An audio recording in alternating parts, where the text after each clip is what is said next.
1011년에 거란이 물러가면서 고려와 거란의 2차 전쟁이 끝이 납니다. 이 전쟁은 고려를 어떻게 변화시켰을까요? 1018년에 3차 전쟁이 시작됩니다.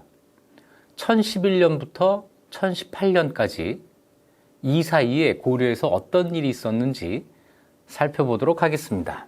거란군이 돌아가는 상황 다시 한번 정리해 볼까요?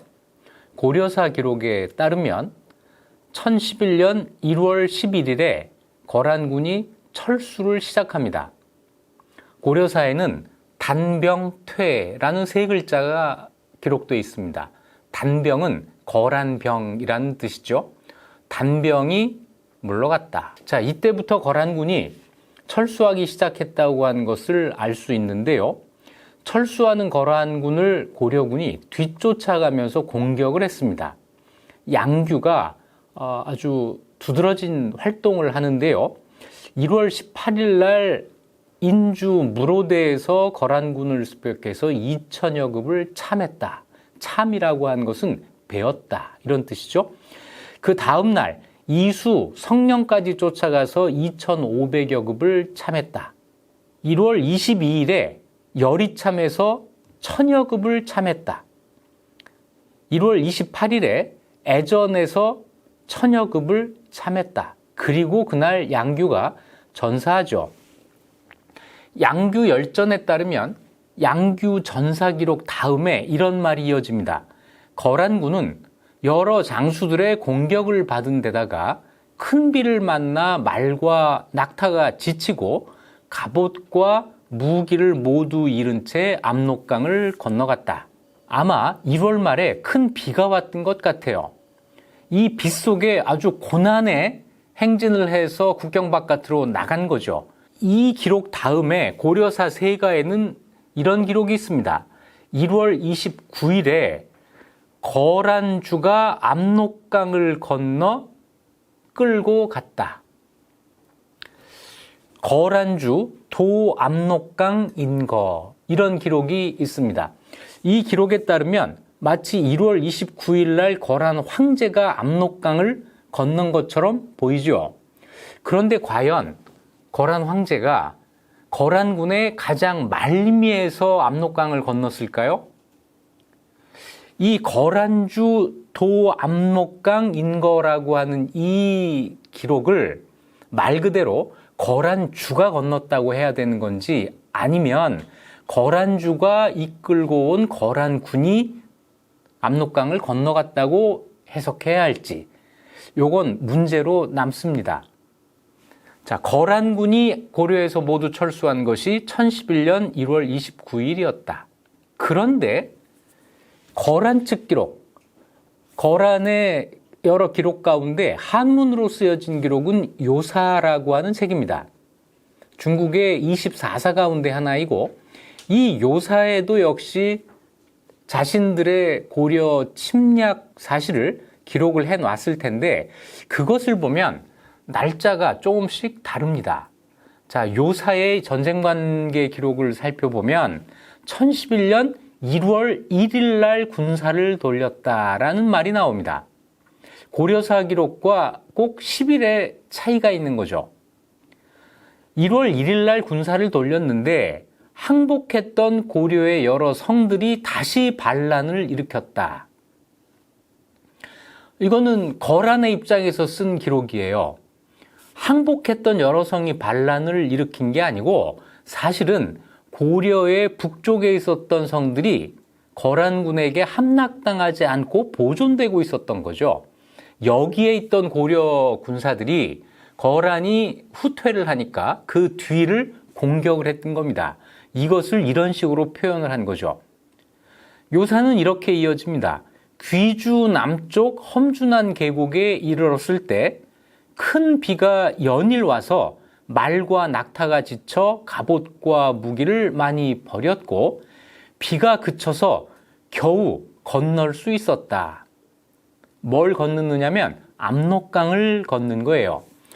여기 귀주 남쪽에 갔을 때 큰 비가 연일 와서 말과 낙타가 지쳐, 이렇게 돼 있죠. 이 귀주는 고려사의 귀주와 요사의 귀주는 한자가 다른데 이것은 우리 측 기록과 중국 측 기록에서 흔히 나타나는 현상입니다. 그래서 이걸 고려의 귀주라고 본다면 전쟁터가 달라져요. 고려사에서 연일 비가 오고 한 이 지점은 압록강 아래쪽이었을 텐데 귀주는 그거보다 훨씬 더 남쪽이거든요. 아마 요사의 기록이 뭔가 착각을 하고 있는 게 아닌가 하는 생각이 드는데요. 더 큰 문제는 날짜입니다. 요사에 따르면 1월 15일에 압록강에 행차했다라는 말이 나와요. 주어는 빠져 있지만 거란 황제입니다. 거란 황제가 압록강에 도착한 것이 1월 15일이라는 거죠. 고려사는 1월 29일이라고 돼 있잖아요. 여기서는 14일의 차이가 생깁니다. 요사는 15일 날 거란 황제가 압록강에 행차했고 16일에 거란의 황후가 내원성까지 와서 이 황제를 맞이했다는 기록이 나옵니다. 내원성은 어디냐면 고려와 거란의 국경선이에요. 자, 압록강이 국경선이 되죠. 이 압록강 한가운데에 있는 섬에 쌓은 성이 내원성입니다. 이것이 거란의 영토였고 거란의 황후가 여기까지 와서 친정을 마치고 돌아오는 황제를 맞이했다는 거예요. 그러니까 이 요사의 날짜 기록은 하나가 잘못된 것이 아니라 자기들끼리는 서로 연결이 돼 있는 거예요. 잘못됐으면 전체가 다 잘못된 거고 하나가 맞는다면 다른 것도 다 맞는 거고 이런 거죠. 그리고 18일 날 거란에서는 고려를 정발하기 위해서 조직했던 군대를 해산했다는 이야기가 나옵니다. 이 기록에 따르면 이미 1월 18일에 모든 전쟁이 끝난 걸로 돼 있어요. 고려에서는 1월 28일 날 양규가 애전에서 거란군과 싸워서 천여 급을 뱉고 그날 전사를 하고 전투가 계속되고 있었다고 하니까 뭔가 두 기록이 서로 맞지 않는 거죠. 자, 이걸 어떻게 해석을 해야 될까요? 이 시차. 가장 쉽게 이 문제를 해결하는 방법은 거란의 본진이 먼저 철수했고, 그러니까 고려사의 기록대로 1월 11일 날 거란이 철수를 시작했다라고 했을 때 황제가 가장 먼저 철수를 하고 뒤따라서 거란의 군대가 다 철수를 하는데 이 후미를 고려가 공격한 것이다. 이렇게 볼 수가 있겠죠. 이렇게 보는 것은 일단 고려사 기록이 맞고 요사 기록이 잘못됐다고 하는 판단을 전제로 하는 거죠. 그런데 요사는 이것 말고도 오류가 곳곳에서 발견이 됩니다. 예를 들어 이런 거예요. 993년 윤 10월에 거란의 1차 침략이 시작됐는데 이것을 요사에서는 992년 12월에 동경유수 소황덕으로 하여금 고려를 정벌하도록 했다. 이렇게 기록을 해놔서 1년의 차이가 생깁니다. 요사가 그렇게 잘 만든 책이 아니구나 하는 느낌이 드는데요. 그래서 요사와 고려사 기록이 다를 때는 일단 고려사 쪽을 믿는 것으로 하고 왜 이런 차이가 생겼는지를 살펴보는 순서로 아마 연구를 해야 될 것 같습니다. 우리가 이 고려사를 너무 흔하게 이야기를 하잖아요. 너무 쉽게 보는 경향이 있는데 고려사는요, 세종대왕이 심혈을 기울여서 만든 역사책입니다. 세종이 왕이 되자마자 고려사를 새로 만들어야겠다. 그 이전에 고려사가 있었거든요. 태조 때 정도전이 지은 고려사라는 책이 있었습니다. 나중에 지금 우리가 가지고 있는 고려사와 구별하기 위해서 그 책은 고려국사라고 부르고 뒤에 세종대 만든 것은 고려사라고 하는데 세종은 즉위하자마자 새로운 고려사 편찬을 명했고 고려사 편찬 과정에 직접 참여를 했어요. 그래서 자기가 원하는 역사책을 만들기 위해서 심혈을 기울였습니다. 신하들과 토론에 직접 나섰고 역사책이란 모름지기 이렇게 만들어야 된다고 주장을 했고 그 주장의 골자는 뭐냐면 내 생각이 많이 들어가지 않은 있는 사실을 그대로 기록하는 역사책. 되도록이면 많은 자료를 수집해서 풍부한 내용을 갖는 역사책. 이런 책을 만들어야 된다고 주장을 했습니다. 너무 좋은 책을 만들려고 해서 그랬던 거겠죠. 세종이 죽을 때까지 이 책이 완성이 안 됩니다. 그래서 고려사는 세종대 내내 작업을 해서 세종 다음의 왕이 되는 문종 때 완성이 된 책이에요. 그래서 고려사는 상당히 믿을만하다. 고의로 역사를 왜곡하거나 심지어는 조선 왕실을 의도적으로 미화하려고 하는 이런 자세도 보이지 않는 상당히 객관적인 역사책이다. 믿을만하다라는 거거든요. 그래서 더 이 요사의 잘못과 대비가 되고 요사와 고려사의 어떤 기록의 차이가 생길 때는 고려사를 더 믿게 된다는 거죠. 자, 이렇게 해서 고려사 기록대로 1011년 1월 29일에 전쟁이 끝납니다. 이 전쟁은 고려에 무엇을 남겼을까요? 당연히 상처를 남깁니다. 고려가 이긴 전쟁이지만 전쟁터가 고려 땅이었어요. 이럴 경우는 무조건 고려가 손해를 보게 돼 있습니다. 불타고 파괴되고 사람들이 목숨을 빼앗기고 한 것들이 전부 고려 안에서 일어나는 일이잖아요. 거란은 전쟁에서 패배했어도 자기 영토가 피해를 받는 일이 없습니다. 군인들만 죽는 거고 거란의 민간인들도 피해를 볼 일이 없어요.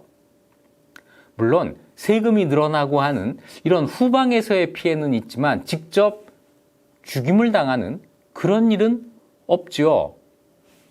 전쟁은 그래서 자기 땅에서 하게 되는 사람이 무조건 피해를 보게 돼 있습니다.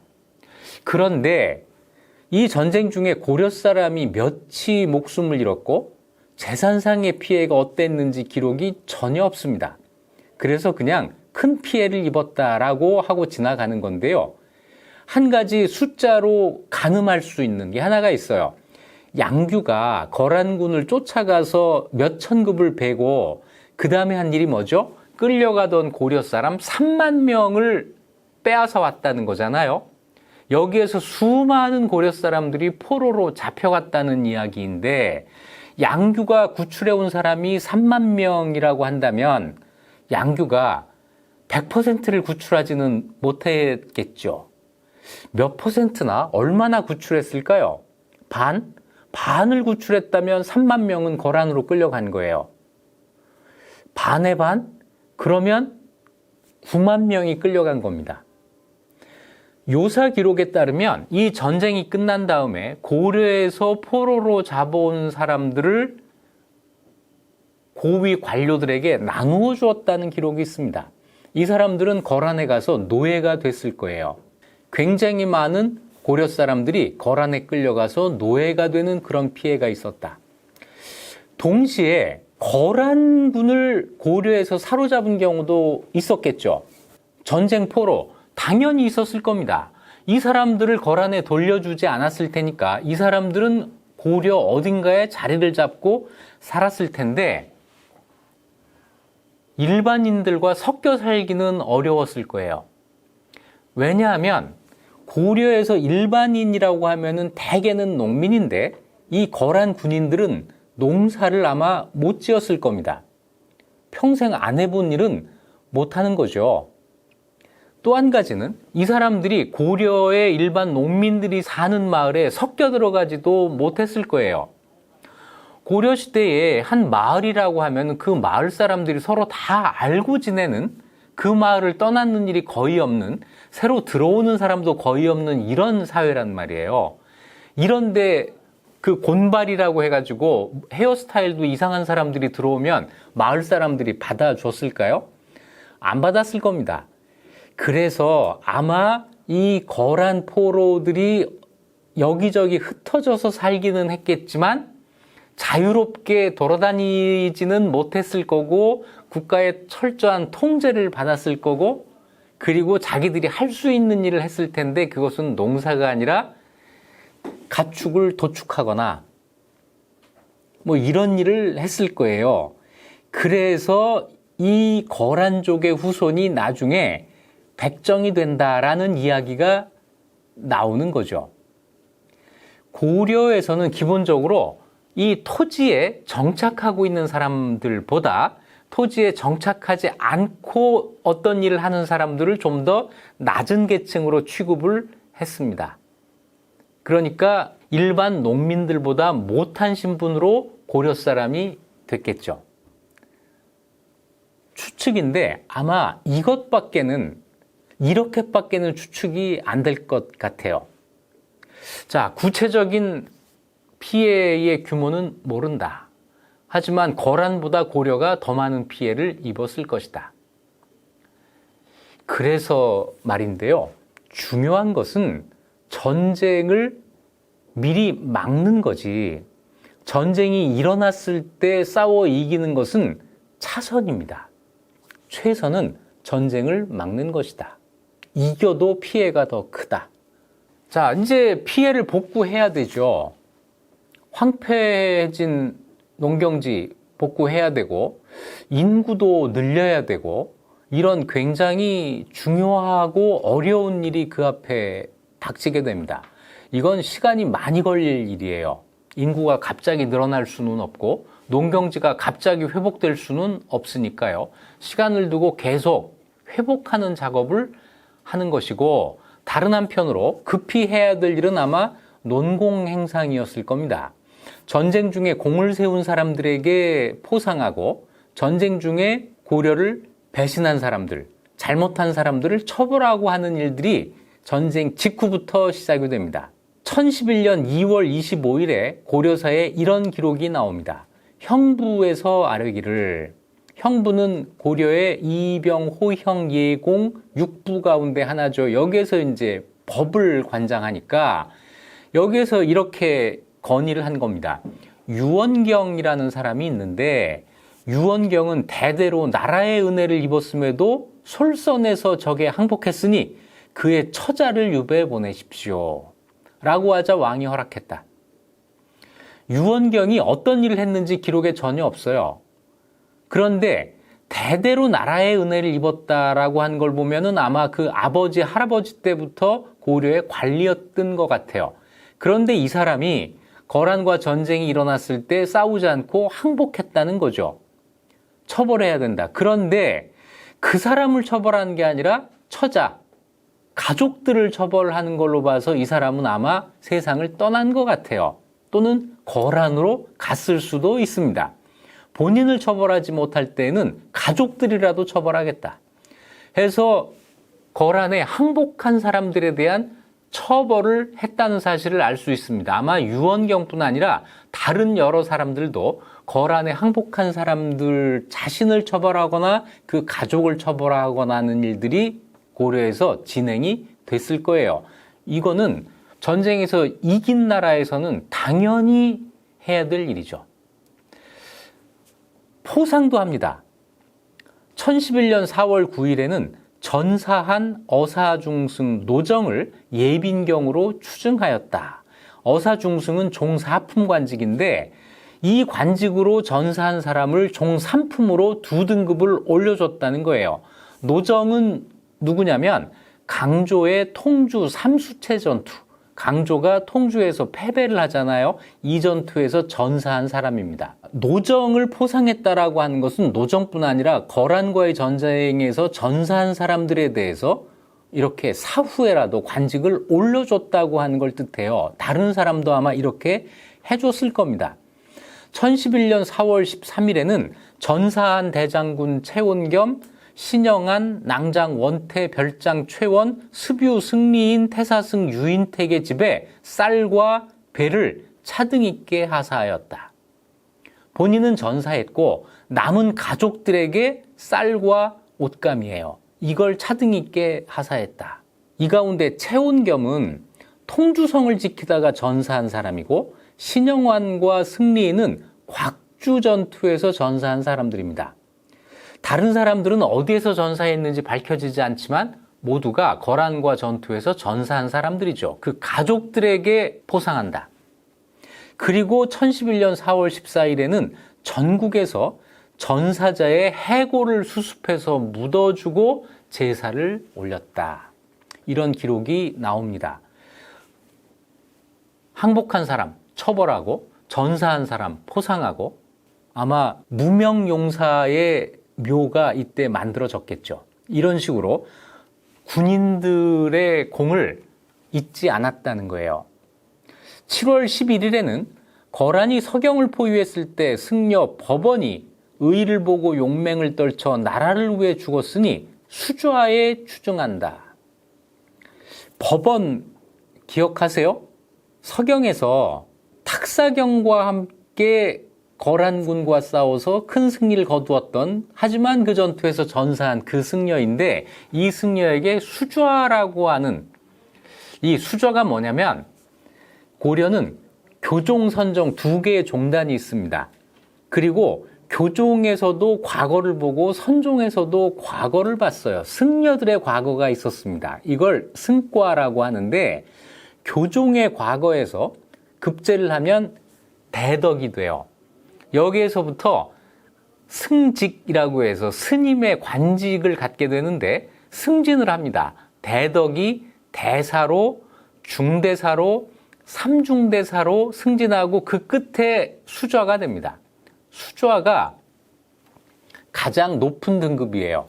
수좌가 되면 그 다음에 국사나 왕사가 될 수 있는 자격을 갖게 되는 고려 승직의 가장 높은 등급인데, 이걸 법원에게 추증이라고 하는 것은 죽은 다음에 준다는 이런 뜻이죠.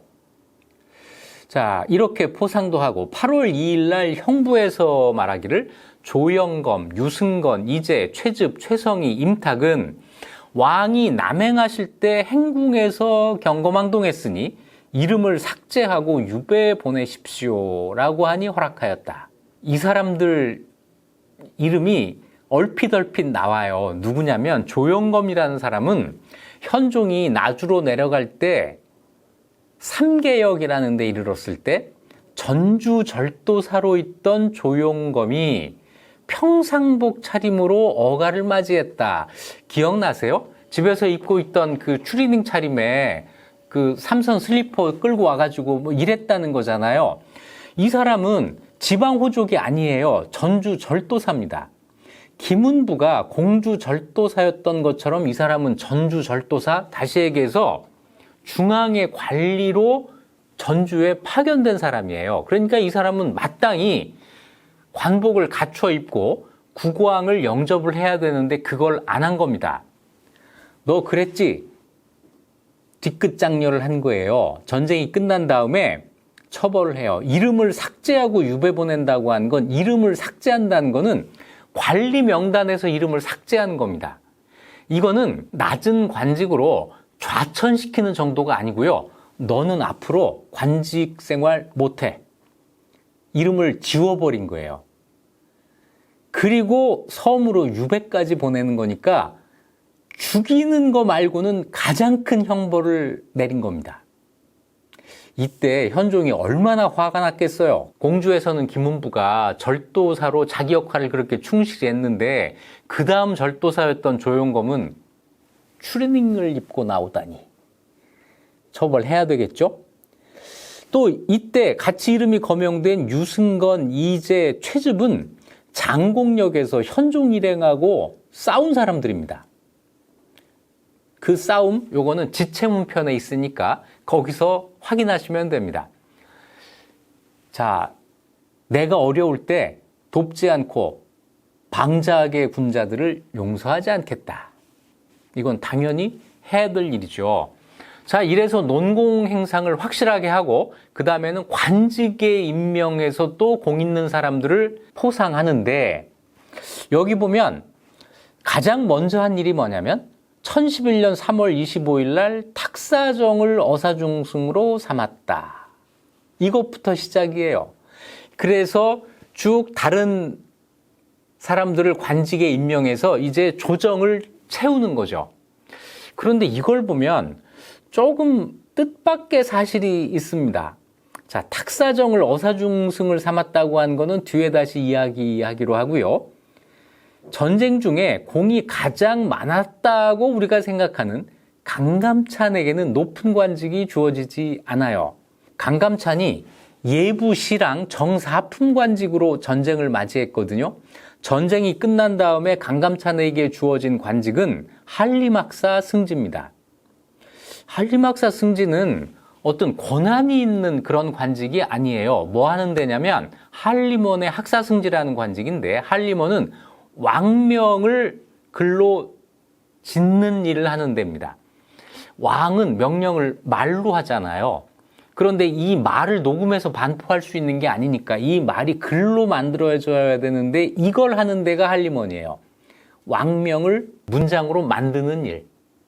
강감찬이 문과에 장원급제한 문신이라고 하는 점을 잠시 잊어버렸을 텐데 문신이니까 이 역할을 하는 거죠. 그리고 대체로 보면 이 한림원에서 왕명을 문장으로 짓는 이 일은 왕이 가장 신이 많은 사람한테 맡기게 돼 있어요.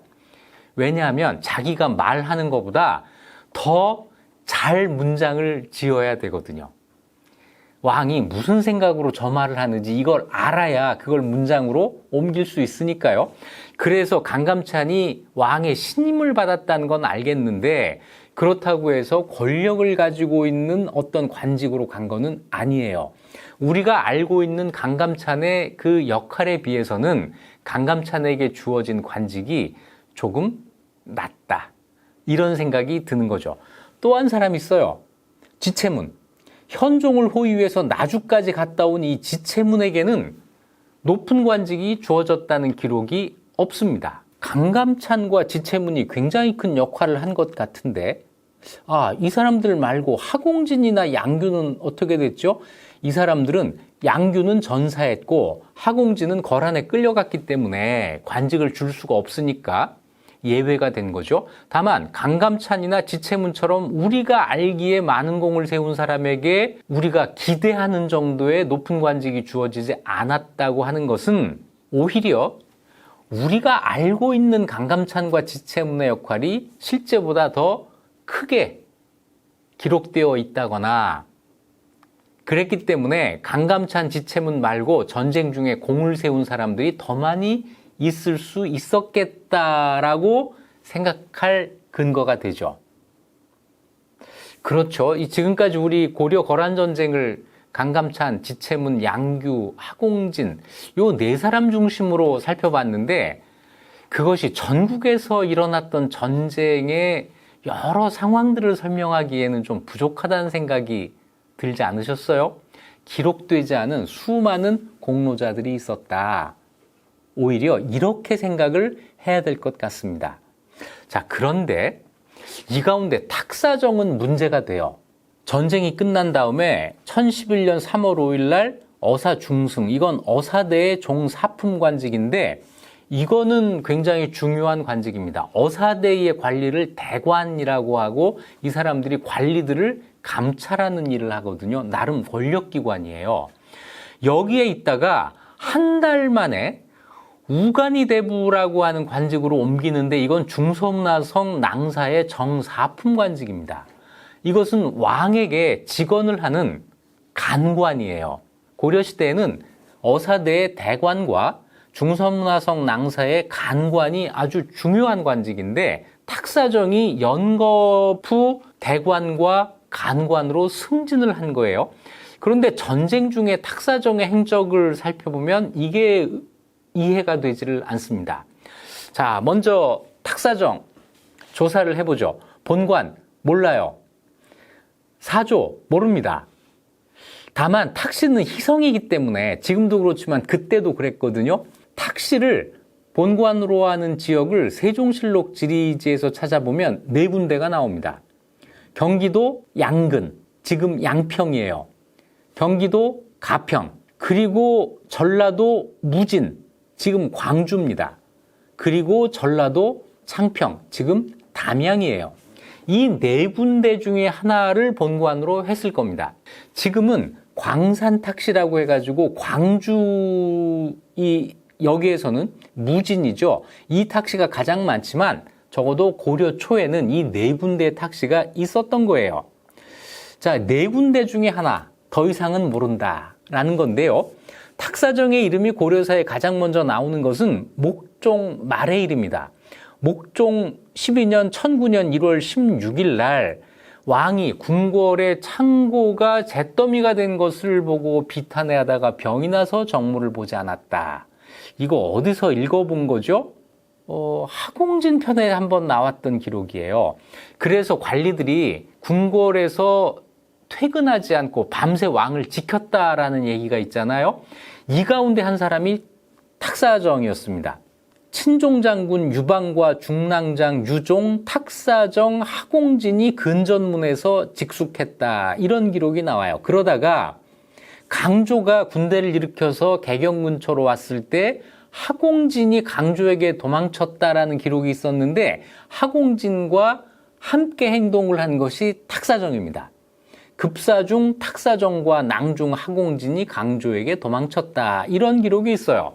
강조가 권력을 잡은 다음에 탁사정이 어떤 관직에 오르냐면 동북계 도순검사가 됩니다. 동북계는 지금의 함경도 쪽의 도순검사는 거기 국방 책임자예요. 같은 시기에 서북계, 그러니까 지금의 평안도 지방의 국방 책임자가 된 사람이 양규예요. 그러니까 동북계에는 탁사정이 가고 서북계에는 양규가 가서 두 사람이 국방을 책임지고 있었던 거죠. 자, 그때 이런 일이 있었어요.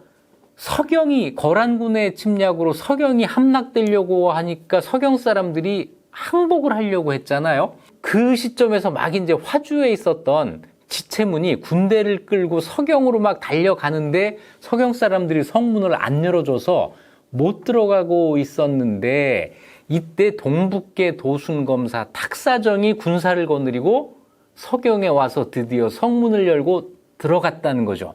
여기에도 탁사정이 등장을 합니다. 지체문편에 탁사정이 또 나오는 거죠. 서경성에 들어간 탁사정이 지체문과 모의해서 서경성의 항복을 재촉하러 온 거란 한문인진사 한기 등을 모두 베고 또 지체문을 선봉으로 삼아서 성 밖에 나가 거란이 서경 유수로 임명한 을름이라는 사람과 싸우기 위해서 이기고 또 승려 법원과 함께 군사 9,000명을 거느리고 임원영 남쪽에서 싸워서 거란군 3,000여 급을 베고 여기까지 이제 탁사정이 전공을 세우는 거죠. 그런데 그 다음 행적이 문제가 됩니다. 거란 황제가 직접 내려와서 서경성 서쪽 사찰에 주둔하자 이때 탁사정이 겁을 내요. 그래서 같이 싸우고 있던 장군 대도수에게 당신은 동문으로 나가고 나는 서문으로 나가서 양쪽에서 거란군을 협공합시다. 이렇게 해놓고는 자기 휘하 군사들을 데리고 밤중에 도망했다. 대도수가 약속대로 싸우려고 나왔는데 탁사정 군대가 없는 걸 보고 항복했다. 이런 얘기가 있단 말이에요. 탁사정이 거란군에 항복을 한 사람이에요. 그런데 이 사람이 어찌어찌 해서 전쟁이 끝난 다음에 어사중승에 오르고 우간이대부에 오르고 이렇게 됐던 겁니다. 자, 그 당시 고려의 여론이 어땠을까요? 아마 좋지 않았겠죠. 그래서였는지 1011년 8월 15일 날 탁사정을 섬으로 유배를 보내는데 이 유배를 보낼 때의 이유는 거란군에게 항복했다 이게 아니고 강조의 무리, 왕을 죽이고 현종을 세우고 권력을 잡았던 이 강조의 무리들을 처벌한다라고 하면서 탁사정을 이때 섬으로 유배를 보낸 거예요. 그러니까 탁사정은 어떤 의미에서는 거란군에 항복했던 것에 대해서는 죄를 묻지 않았던 거죠. 왜 그랬을까요? 우리가 모르는 어떤 사정이 있을 수도 있죠. 자, 그 사정은 뭔지 모르겠다입니다. 한편 지체문에 대해서는 높은 관직을 내린 게 없어요. 왕이 나주에서 개경으로 올라오다가 공주에서 김은부 딸과 이제 결혼을 하잖아요. 그래서 왕비를 드리게 되는데 공주에 왔을 때 갑자기 지체문에게 토지 30결을 하사했다. 고려 전기의 토지 1결은요, 결은 토지의 면적 단위입니다. 고려 전기의 1결은 약 15,400제곱미터예요. 30결이면은 무려 46만 2천 제곱미터 평으로 환산하면 14만 평이 됩니다. 이런 땅을 지체문에게 하사했다는 거예요. 그러면서 교서를 내려서 짐이 적의 침략을 피해 허둥지둥 먼 길을 갔는데 호종하던 신하들은 전부 도망가고 오직 지체문만이 온갖 풍상을 무릅쓰고 산 넘고 물 건너 말고삐를 잡는 수고를 사행하지 않으면서 끝까지 송죽, 소나무와 대나무 같은 절개를 지켰다. 이렇게 그 공을 치하를 해요. 그리고 그 이후에 관직이 오르기는 하는데 그렇게 생각만큼 빨리 오른 것 같지는 않아요. 그리고 1016년에 정삼품 우상시라는 관직이 됐으니까 높은 관직에 오른 게 아니죠. 그리고 1027년에 죽는데 그동안 뚜렷한 활동을 보이지를 않습니다. 이건 또 지체문에게 어떤 사정이 있었는지 궁금한데 이것도 모르는 채로 넘어가야 될 것 같아요. 강감찬도 마찬가지로 승진이 더딥니다. 나이는 굉장히 많았는데 이미 60세가 넘어서 거란의 2차 침략을 당했단 말이에요. 다른 사람 다 정년퇴직할 나이인데 그때 그렇게 높지 않은 관직을 전전하고 있었으니까 2차 전쟁 때 강감찬의 공적은 크게 인정되지 않았다. 이렇게 볼 수가 있죠. 자, 이렇게 이제 전쟁 피해 복구하고 논공행상하고 이러면서 수습을 한 거예요. 그런데 이 전쟁은 놀랍게도 국왕 현종에게 기회가 됩니다. 전쟁이 기회가 된다고 이상한 일인데요. 자, 현종 자신에 대해서 한번 돌아볼까요? 출생에 약점이 있었어요. 아버지가 누구죠? 아버지가 욱이라는 사람입니다. 왕욱이죠. 나중에 아들이 왕이 되어서 현종이 안종이라고 하는 묘호를 올려줘요. 그래서 안종욱 이렇게 불리는데 그냥 이때는 아직까지는 왕욱이죠. 어머니는 누구죠? 왕욱의 조카예요. 경종비였던 헌정왕후 황보씨입니다. 삼촌과 조카 사이에서 태어난, 그 좀 그림이 이상하잖아요. 아무리 고려라도 이건 불륜이에요. 게다가 헌정왕후는 경종의 왕후였습니다. 경종이 죽은 다음에 왕후가 삼촌과 사이에서 아들을 낳았다? 이래서 태어난 사람이 현종이었어요. 어린 시절 2살부터 6살 때까지는 아버지가 유배가 있는 사주, 지금 경상남도 사천에서 성장을 했고 6살 때 서울로 올라간 것은 아버지가 그때 죽었기 때문이에요. 아버지가 죽은 다음에 서울로 올라가서 대량원군이라는 이름을 받았고 12살에 천추태후에 의해서 승려가 되어서 개경에 있는 순교사를 시작으로 해서 지금 서울에 있는 삼각산의 신열사로 옮겨지죠. 여기에서 18살까지 생활을 하다가 갑자기 왕이 된 거예요. 다시 얘기해서 현종은 어린 시절에 왕이 될 가능성이 거의 없던 사람입니다. 그리고 왕자 수업을 받을 기회가 전혀 없었어요. 이런 사람이 갑자기 왕이 됐을 때는 그 정통성에 시비가 생기죠. 국왕으로서의 권위를 만들기가 어렵다는 얘기예요. 그런데 18살에 왕이 된 것은 정말 천지의 기운이 다 도와준 덕분입니다. 목종 때의 정치가 굉장히 혼란스러웠잖아요. 목종이 정치를 제대로 하지 않았고 유행관이라고 하는 자기의 남색 파트너예요. 왕의 남색 파트너가 국정을 농단했고 여기에 천추태후는 또 국정에 관여하면서 김치향이라고 하는 정부가 있었고 이 사이에서 아들이 태어나서 이 아들을 또 왕을 세우려고 대량원군을 이제 죽이려고 있다고 하는 거잖아요. 이렇게 혼란한 데다가 강조라고 하는 사람은 또 저쪽 서북면에서 그 사람 나름대로 생각을 하고 있었고, 여기에서 고려의 일반 관료들은 도대체 어느 편에 서야 될지 갈팡질팡하고 있었고, 이게 목종태 정치인데, 이 제각각 다른 생각을 하는 사람들이 유일하게 의견을 통일한 것이 뭐냐면 대량원군을 왕으로 세우자라고 하는 거였어요. 물론 천추태후와 김치양만 빼고. 그러니까 목종과 일반 관료들과 강조가 전부 반천추태후 연합을 만들면서 대량원군이 왕이 되는 것에 모두가 동의를 했다는 거죠. 대량원군은 자기가 한 일이 아무것도 없는데도 이런 천지의 도움을 받아서, 하늘의 도움을 받아서 왕이 된 사람입니다. 뭐 이럴 때는 뭐라고 해야 되죠? 아, 이건 뭐 전생에 세상을 구했나 보다, 이렇게 생각할 수밖에 없어요.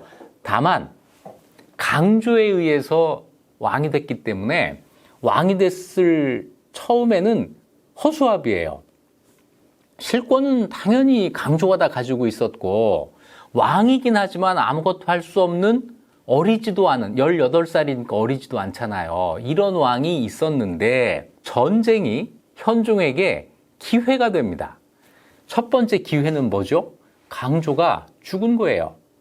강조가 거란 황제와 싸우다가 거기서 사로잡혀 죽습니다. 고려로서는 굉장히 큰 손실이지만 현종으로서는 자기를 억누르는 권력자가 사라진 거예요. 또 한 가지, 전쟁을 하는 동안 국왕이 구심점이 될 수밖에 없습니다. 거란과 싸우면서 이 현종을 보호하기 위해서 고려의 모든 관료들이 일치단결할 수밖에 없어요. 이 국왕이 사라지게 되면 거란과 싸우는 것이 대단히 어려워졌겠죠. 이러면서 자연스럽게 국왕으로서의 지위를 인정받게 되는 거죠. 세 번째로는 그 죽을 고비를 넘기면서 그 고생을 하면서 나주까지 갔다 오잖아요. 이러면서 현종은 이렇게 큰 소리를 칠 수 있게 됩니다. 내가 고생한 덕분에 전쟁을 승리로 이끌 수 있었다. 다 나 때문이야. 내가 만일 사로잡혔거나 내가 만일 잘못됐으면 이런 승리는 처음부터 불가능한 거야. 몽진의 공로를, 왕권을 강화하는 밑거름으로 쓸 수 있게 된다는 거죠. 전쟁이 현종을 살렸다. 이렇게 볼 수가 있는데요. 기회가 왔다고 해서 그 기회가 다 자기께 되는 게 아니죠. 기회는 기회일 뿐이고 그걸 살리는 거는 이 사람의 능력의 문제입니다. 현종은 왠지 모르게 그럴 능력을 갖고 있었던 것 같아요. 현종이 왕이 됐을 때 내 앞에 7왕이 있는데 태해, 정광, 경성목 7왕이 있는데 7왕 중에 누구의 정치를 본받을까? 이 생각을 했던 것 같아요. 그 답은 성종의 정치를 본받아야겠다. 그래서 현종은 성종이 했던 정치를 따라하는 게 많은데요. 그 가운데 첫 번째가 뭐냐면 유교를 가지고 정치를 한다는 거였습니다. 현종 때 최승로가 시무 28조 올리고 이것은 유교 정치 이념에 바탕을 둔 것이고 뭐 이런 걸 많이 이야기를 하는데 이걸 현종이 따라해요. 왕이 되자마자 한 일이 문관 일정한 관직 이상에게 시정을 직언하라, 이렇게 이야기를 합니다. 시정을 직언하라는 거는 지금 나라에 어떤 문제가 있는지 그 문제를 해결하려면 어떻게 해야 되는지 이거를 피하지 말고 나한테 다 말을 해라, 그런 거예요. 이거는 대체로 좋은 왕이 되려고 하는 사람이 하는 행동입니다. 나는 이렇게 신하들의 말을 잘 듣고 좋은 정치를 하려는 왕이야. 이걸 과시하는 아주 좋은 수단이죠. 그런데 문제는 이때 직언을 해도 현종은 이걸 실천할 능력이 없을 때예요. 강조가 안 해 그러면 안 되는 일이거든요. 그런데 현종은 이런 말을 함으로써 내가 왕이야 라고 하는 거를 은연중에 드러내려고 한 거죠. 같은 시기에 80세 이상 노인과 병든 사람들에게 술과 음식, 옷감, 차, 약재 이런 걸 하사했다.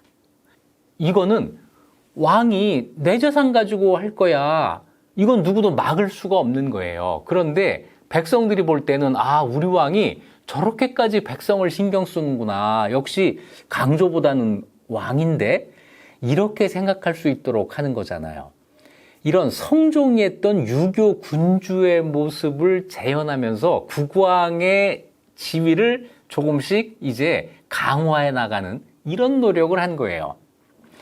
전쟁이 끝나고 난 뒤, 연극이 끝나고 난 뒤라는 노래가 있는데 이거는 전쟁이 끝나고 난 뒤에 갑자기 재상들을 불러서 이런 이야기를 합니다. 논어에 위태로운데도 지키지 않고 넘어지는데도 붙들지 않는다면 그런 재상을 어디에 쓰겠느냐라는 말이 있다. 그러니까 왕이 위태로운데 왕을 안 지키고 왕이 넘어지는데 붙들어주지 않는 재상은 필요가 없는 거야. 그러니까 너희들은 나를 지키고 붙잡아줘야 되는 거야. 그것도 논어를 들이대면서 이런 이야기를 한 거예요. 나 공부 좀 한 사람이야. 논어 가지고 좀 부족했을까요? 서경이라는 책을 또 인용을 합니다. 서경에 나무가 먹줄을 따르면 바르게 되고 임금이 간언을 따르면 성인이 된다고 했다.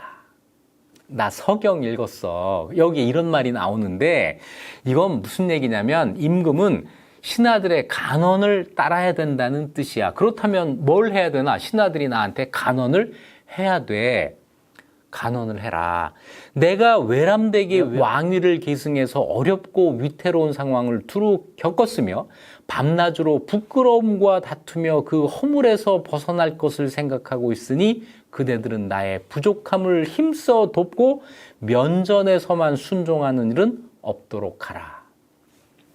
이 얼마나 멋있는 자세예요. 면전에서만 충성하지 말아라. 이 얘기는 면전에서 충성하지 말아라가 아니라 면전에서만 말고 내가 안 보는 데서도 나에게 충성을 해라. 이런 얘기잖아요. 자, 이제 전쟁이 끝났으니까 20살이 됐어요. 20살이 된 왕이 나이가 50, 60이 먹은 대신들을 앞에 놓고 나에게 충성을 해라. 이렇게 이야기를 한 겁니다. 이렇게 이야기할 수 있는 건 어디에서 나오는 거죠? 전쟁을 승리로 이끌었다고 하는 그 자신감에서 나오는 거고, 전쟁을 승리로 이끌었을 때 내가 중요한 역할을 했다. 그 중요한 역할은 뭐죠? 내가 칼 들고 싸운 게 아니고 나주까지 힘들게 다녀왔다. 이러면서 내가 국왕을 보존했다. 왕실을 보존했다. 내가 고생한 덕분이야. 이 얘기를 한 거죠. 현종은 왕실 혼인도 다르게 해요. 고려 초에 근친혼이 있었잖아요. 자, 근친혼 다시 한번 볼까요? 태혜, 정종까지 셋은 근친혼이 아닙니다. 왜냐하면 그때는 근친혼할 사람이 없잖아요. 왕건의 후손들이니까. 그래서 광종 때부터 근친혼을 하게 되는데 광종은 왕후가 둘이에요. 첫 번째 왕후 대모광 황보씨는 태조의 딸이니까 광종하고 이복남매예요. 이복남매가 결혼을 한 겁니다. 또 한 왕후는 경화궁 부인 임씨인데 형 혜종의 딸이에요. 그러니까 조카하고 결혼을 한 겁니다. 이렇게 해서 고려의 왕실 근친혼이 시작이 됐는데 그 다음 경종 때 이것이 아주 극에 달하죠. 경종이 왕후가 5명이 있는데 5명이 전부 사촌이었어요. 사촌, 고종사촌, 외사촌 뭐 이런 식입니다.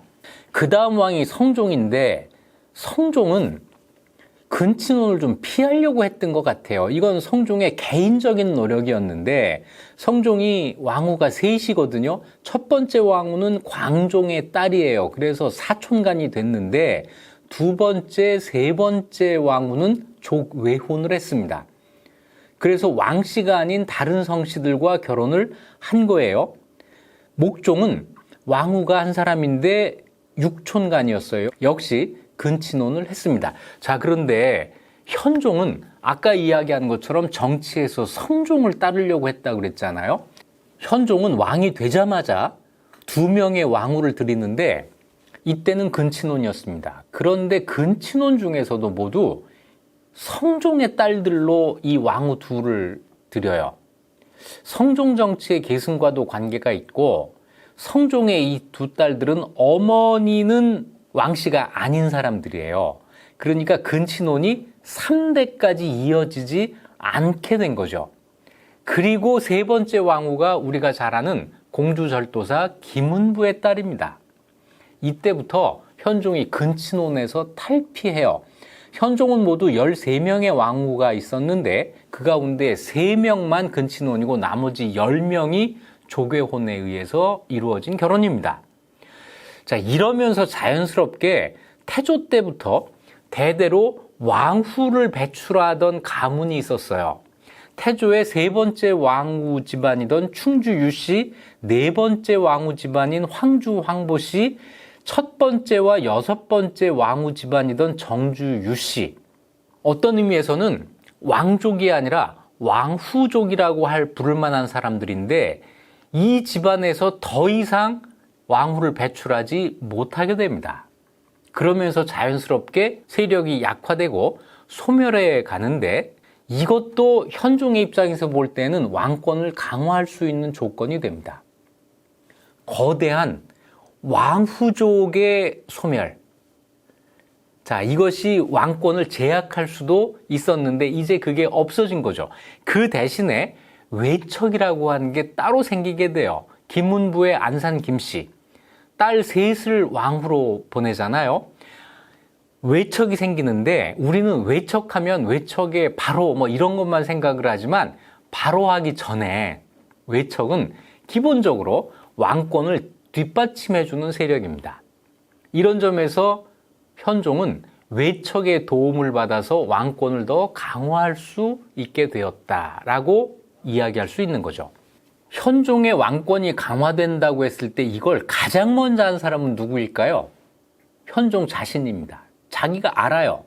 이 전쟁이 고려의 왕권에 어떤 영향을 주고 있는지, 내가 지금 무엇을 해야 하는지 누구보다도 잘 알았던 것이 현종이었습니다. 현종은 이렇게 왕권을 강화해 나가면서 자기의 개인사도 해결하려고 해요. 아버지, 어머니 이야기를 드러내놓고 하기가 어려웠잖아요.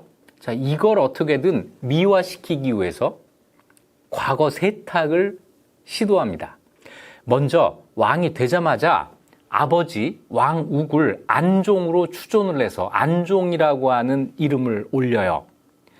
전쟁이 끝난 다음에 갑자기 이런 교서를 내립니다. 1012년 7월 달 일이에요. 내가 사수에 있을 때,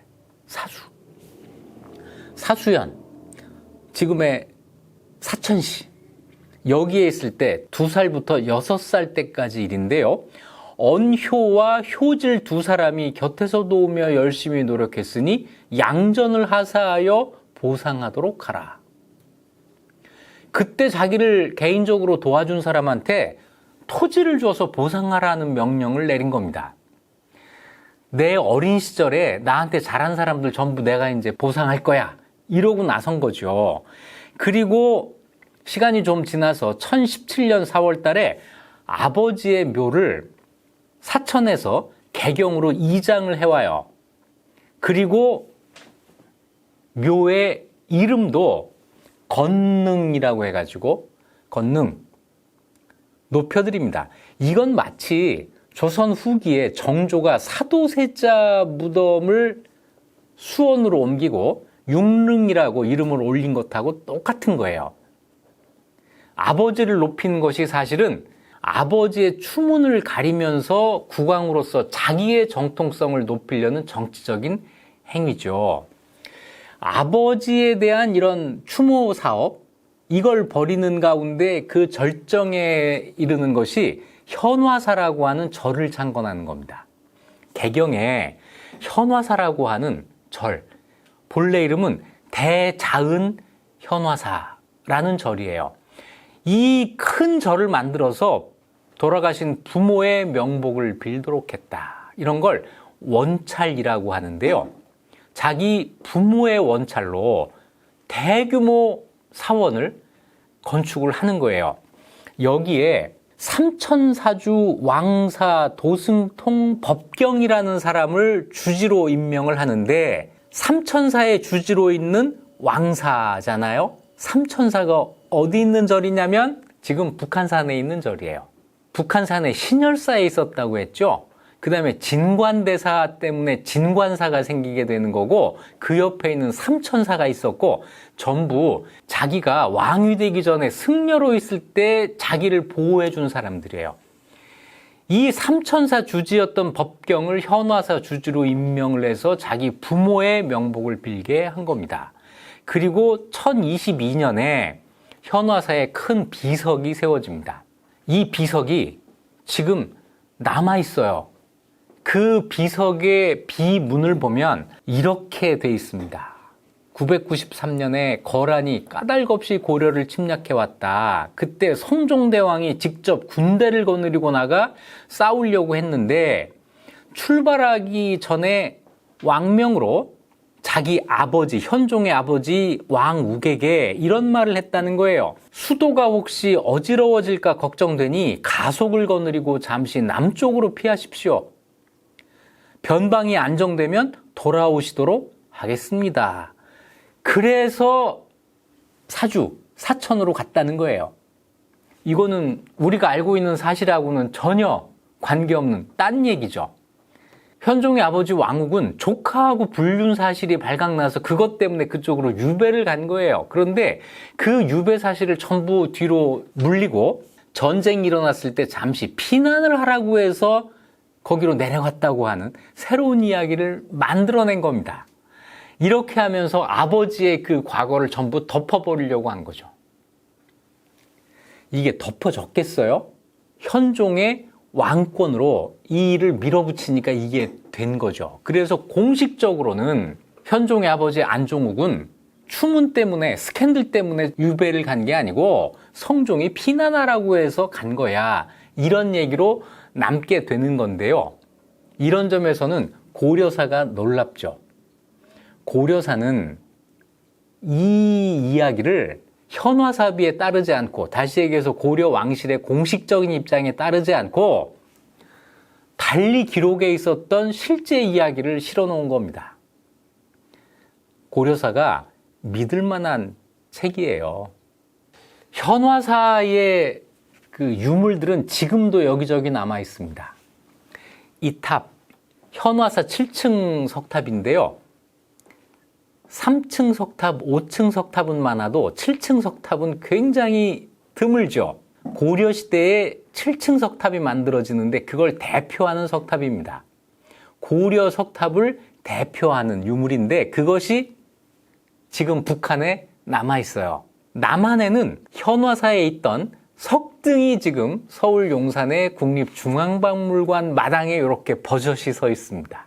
아마 많은 분들이 국립중앙박물관 가서 이 석등을 보셨을 텐데 이 석등 보면서 현종과 연결을 아마 못 하실 거요.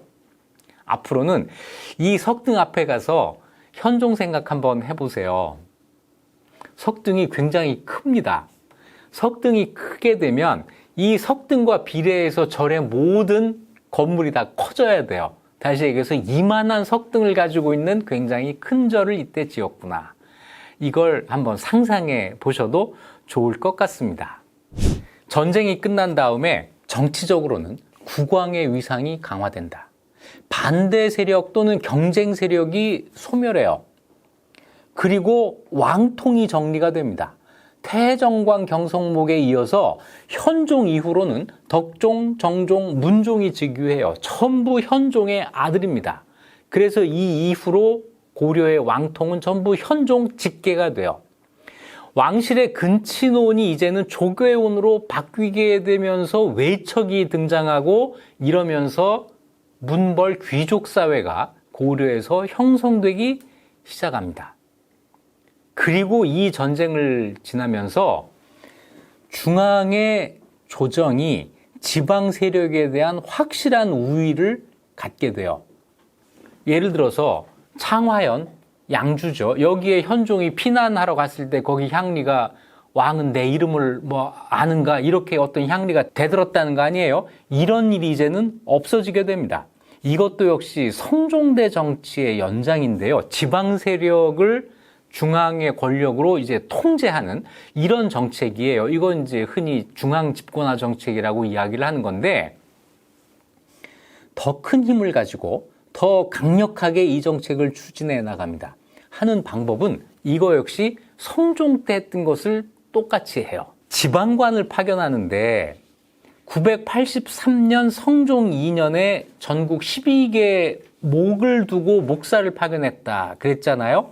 이것이 1018년에 현종 9년에 사도호부 8목 56 지주군사 28진장 28령으로 총 116명의 지방관이 파견돼요. 12명에서 100명 이상 늘어나는데 불과 35년이 걸린 거죠. 중요한 것은 성종 때 한 일을 현종 때 더 크게 했다고 하는 거예요. 성종이 12목을 설치하고 지방관을 파견한 그 해에 또 한 가지 중요한 일을 한 게 있습니다. 지방의 향리들의 관직을 전부 정리를 해요. 그래서 지방의 독립 세력이긴 하지만 이 사람들의 명칭은 통일을 시키는데 이런 거예요. 호장, 부호장, 호정, 부호정 이런 식으로 이름을 통일을 시켜요. 그런데 1018년에는 현종이 뭘 하냐면 이 향리의 정원을 9년별로 다 정합니다. 대체로 인구를 비례로 해서 각 9년에 향리는 몇 명을 둘 수 있는지를 정해요. 이건 뭐냐면 그 지방 향리의 수를 중앙정부가 제한할 수 있다는 거니까 그 지방에 중앙정부의 힘이 미치게 된다는 걸 뜻하죠. 또 하나 중요한 거 있어요. 향리들의 공복을 제정합니다. 그 전까지는 아무 옷이나 입고 막 다녔는데 이제는 안 돼요. 향리 중에 예컨대 호장이다 그러면 호장에 옷이 정해져 있습니다. 부호장은 옷이 정해져 있고 자 이러면서 뭔가 이 사람들은 관리다. 관리. 마음대로 사는 사람이 아니야. 공무원이야. 이런 생각을 하게 하는 거죠. 이 두 가지가 이루어진 해가 모두 1018년입니다. 1018. 이것이 고려 역사에서 어떤 의미가 있을까요? 고려가 건국된 지 100년이 되는 해예요. 고려가 918년에 건국됐거든요. 고려 건국 100주년을 기념해서 국왕이 있는 중앙의 조정이 지방을 완전히 장악하게 됐다고 하는, 그래서 새로운 고려가 출발한다는 이런 기념적인 변화가 일어난 거죠. 그 주인공이 바로 현종이 됐던 겁니다. 그런데 정리되지 않은 문제가 하나가 있었어요. 거란이죠.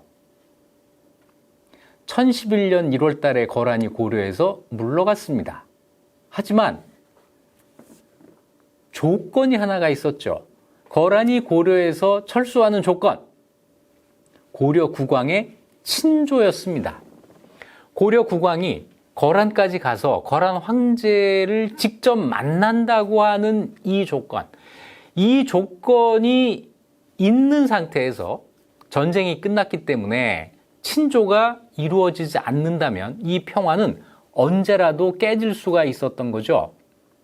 고려 건국 100주년은 그래서 거란과 전쟁이 또 일어날 수도 있다고 하는 불안감 속에서 치러지게 되는 거죠. 고려가 새 출발을 한 것은 분명한 사실인데 거란과의 문제를 해결해야 된다고 하는 아주 힘든 숙제 하나를 남겨두고 있었던 겁니다. 결과가 어떻게 될까요? 이 숙제를 해결하지 못해요. 그래서 거란에 3차 침략이 있게 되고 또 한 번 큰 전쟁의 소용돌이로 휘말려 들어가게 됩니다. 거란과의 3차 전쟁에 대해서는 다음에 본격적으로 다루도록 하겠습니다. 지금까지 이익주는 역사였습니다.